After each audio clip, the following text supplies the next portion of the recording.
Saudi कबीना का इजलास, corona virus की बदलती सूरत हाल पर तबादला ख्याल। खादिम हरमैन शरीफ शाह सलमान बिन अब्दुल अजीज़ की सदारत में कबीना का ऑनलाइन इजलास मुनक्कद हुआ, जिसमें इनका कहना था कि सऊदी अरब के क़याम से लेकर आज तक इस्लामी निज़ाम पर अमल पैरा है और आइंदा भी रहेगा। सऊदी दारुल हुकूमत रियाद में होने वाले ऑनलाइन कबीना के इजलास में सऊदी वली अहद शहज़ादा मोहम्मद बिन सलमान और दीगर वज़रा शरीक थे। इजलास में मज़ूर अफराद के हकूक़ के बिल की मंजूरी के अलावा कोरोना वायरस की बदलती सूरत हाल पर भी तबादला ख्याल किया गया।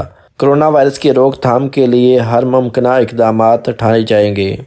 इजलास में सऊदी शहरियों समेत दीगर गैर मुल्कियों से अपील भी की गई कि कोरोना वैक्सीन की मुकर्ररा खुराक लाजमी लगवाएं। इस मौका पर खादिम हरमैन शरीफ शाह सलमान बिन अब्दुल अजीज़ ने कहा कि सऊदी अरब ने अपने क़याम के रोज़ अव्वल से इस्लामी निज़ाम पर अमल किया है और जो आइंदा भी इसी तरह जारी रहेगा।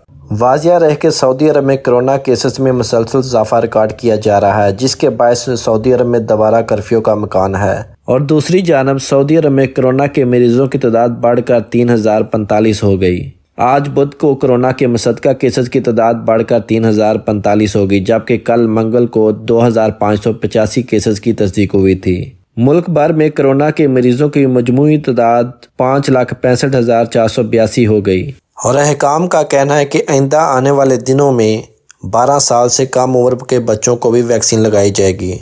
जबकि महकमा सेहत का मजीद कहना था कि सऊदी अरब में मौजूदा सूरत हाल का गुज़श्ता सूरत हाल से कहीं बेहतर है, लेकिन शहरियों को हिफाजती इक़दामात और SOPs पर सख्ती से अमल करना होगा। मज़ीद न्यूज़ अपडेट के लिए अगर आपने अभी तक हमारा चैनल सब्सक्राइब नहीं किया तो सब्सक्राइब कर लें। Thanks for watching my video. Allah हाफिज़।